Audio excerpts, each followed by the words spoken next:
Hello, my name is Mohammad Fadzilah bin Marikan. My metric number is 105001, and today I will be presenting about our software economics project.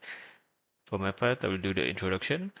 This report presents an E3 value analysis of a smart city parking system based on Pay and Go, a Malaysian platform that offers digital parking payment, auto parking collection (APC), through license plate recognition and elderly easy payment or EEP services in Kuching such as the MBKS, the BQ, and other major malls.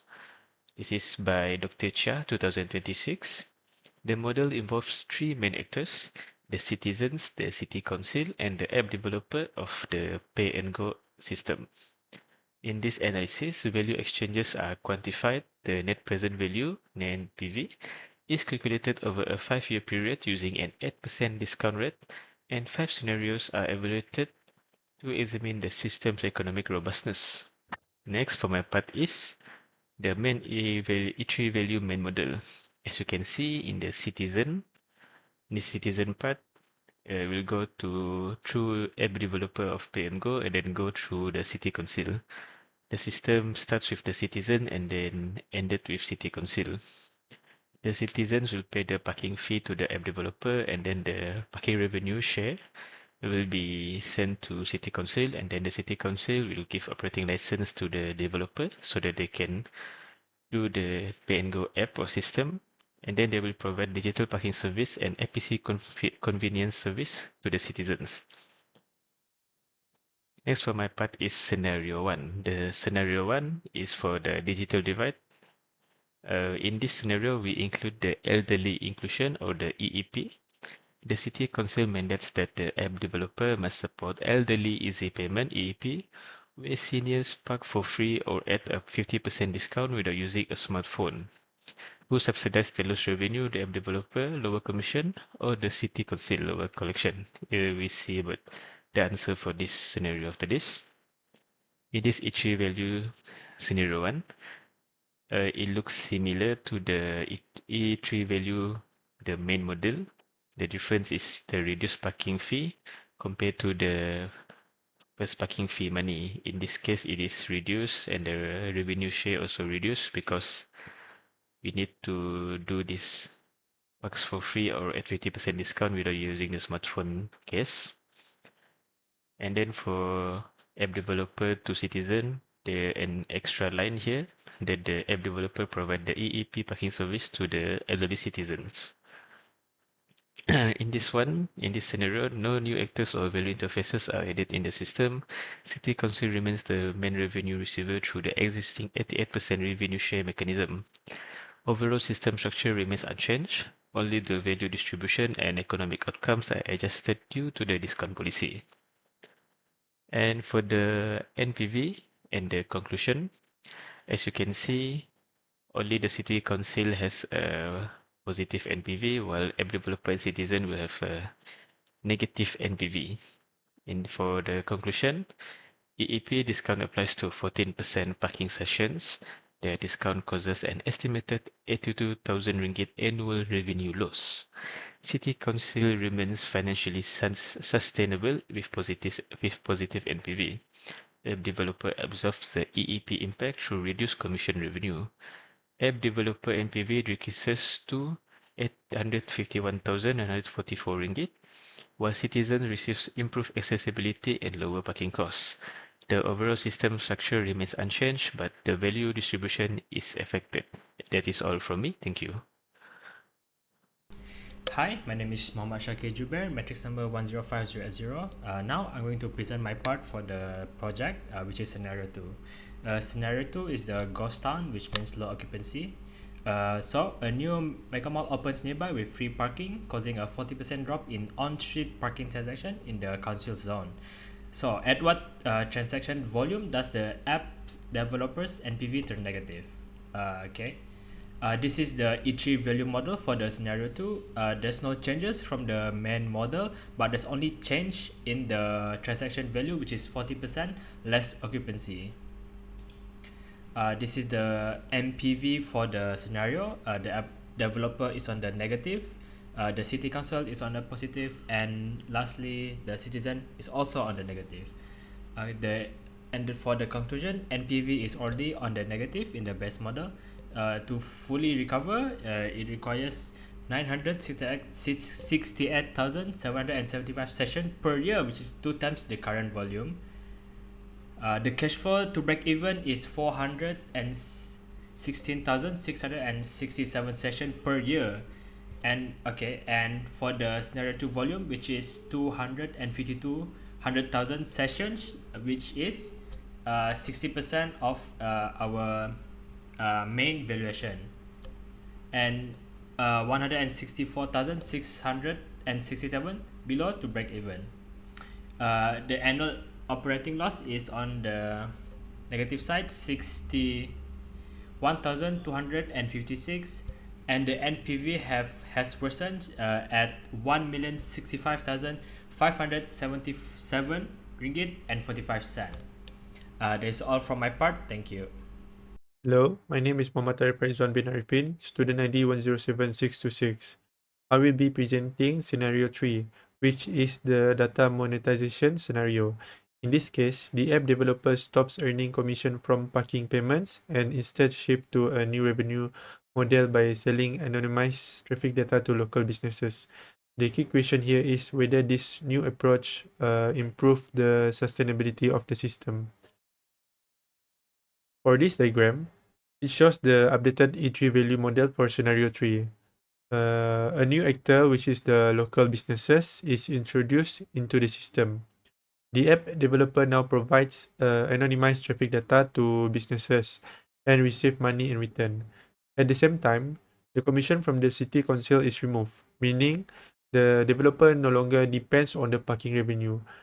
So overall, the revenue source shift from the council to external businesses. So from this result, we can see that the app developer now has a positive annual value of 45,000 ringgit. This is a significant improvement compared to the baseline model. The city council also benefits by keeping the full parking revenue while citizens remains unchanged. Overall, this scenario improves sustainability for the developer and reduce dependency on the council. However, it introduced new risks such as reliance on businesses, demand, and potential data privacy concerns. Next is scenario 4, which focuses on LPR enforcement failure. In this case, the license plate recognition system has a 15% error state. This means some users are able to park without paying, resulting in revenue leakage. The key question here is how this affects the financial performance and relationship between stakeholders. For this diagram, it shows that there are no structural changes to the system. All actors and connection remains the same as the baseline model. The only difference is that only 85% of the payments are successfully collected due to system failure. This reduces the efficiency of the system and directly impacts revenue. And from this result, we can see that the app developer becomes unprofitable with a negative annual value of 22,196 ringgit. The city council remains profitable, but its revenue is reduced. Interestingly, citizens benefit slightly because they pass less while still receiving the same service. However, this scenario weakens the reciprocity between the city council and the app developer, as the council bears most of the financial loss. This may reduce trust and lead to a system improvement or renegotiation of the agreement. And if we compare both of the scenario 3 improves sustainability by introducing a new revenue stream, while scenario 4 highlights the risk of the system failure and revenue leakage. This shows that both the business model and system reliability are critical for long-term success. And that is all from me. Thank you. Hello, my name is Mohammad Shafifi bin Samsul, and my matrix number is 105281. And for my part, I will be presenting on scenario 5, which is called the incentive or the smart refund strategy. The idea here is simple. If a citizen leaves a parking spot earlier than expected, They trigger an early spot release through the Pay and Go app, and in return, they receive a refund credit. This freed up spot then becomes available for the next user to book immediately. So the key question here that we're trying to answer is, does the incentivizing early exit actually increase the total network profit? Yeah. Here is the E3 value model for scenario 5.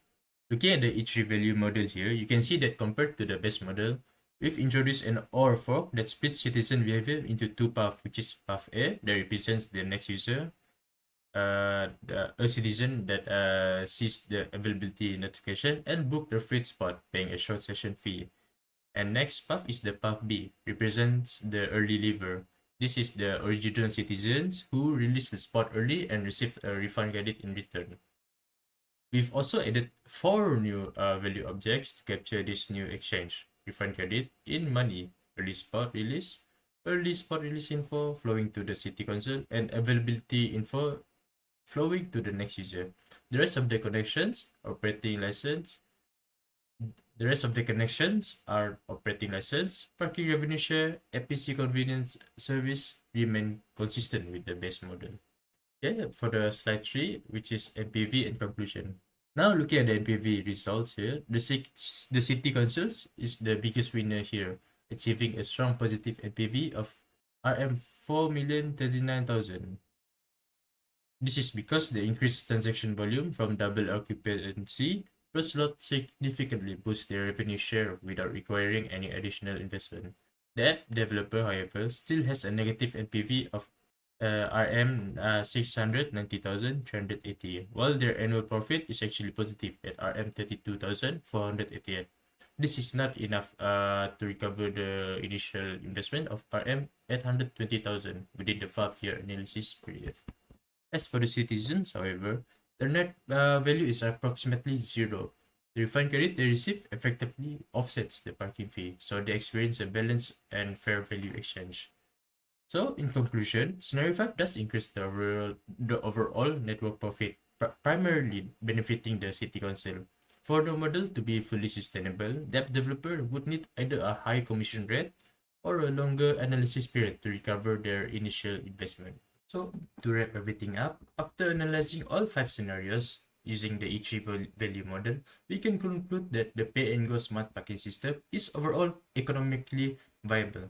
The city council consistently maintains a positive NPV across all scenarios, making them the most financially stable actor in the network. However, the app developer struggles to recover their initial investment of RM 820,000 within the 5-year period in the most scenarios. The only exception is scenario 3, the data monetization pivot, where the app developer finally achieves a positive NPV, suggesting that shifting the revenue model away from commission could be the key to long-term sustainability. In terms of risk, scenario 2 poses the greatest threat to the system. A 40% drop in session pushes the app developer well below cash flow break-even and significantly reduce overall network value. On the other hand, scenario 5, our smart refund strategy generates the highest total network value by enabling 2 citizens to pay for the same parking slot within 1 hour, increasing the transaction volume without requiring additional infrastructure. Overall, the E3 value model has been very effective in helping us identify how value flows between actors and which actors bears the most financial risk under different conditions. That is all from our group. Thank you.